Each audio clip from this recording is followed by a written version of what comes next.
ყოველი მხრიდან გაცვეთილი ისმის ფრაზები. ბანალურია ეს ცხოვრება, არის უცვლელი. ღმერთს ფიცულობენ, თანაც გმობენ, მის გზას ცდებიან.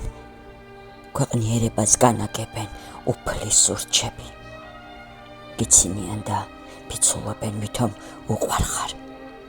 ტაძარს შედიან, იჩოქებენ, სანთელს ანთებენ. მართალს დასჯიან, უარყოფენ, არა დაგდებენ, დამნაშავეებს და ორგულებს პირში აქებენ.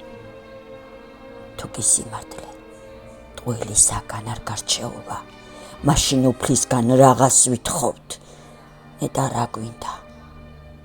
თუ არ ვიცავით, 10 მცნება, ღმერთი, იესო, და უარყავით სალოცავები, ყოვლად წმინდა.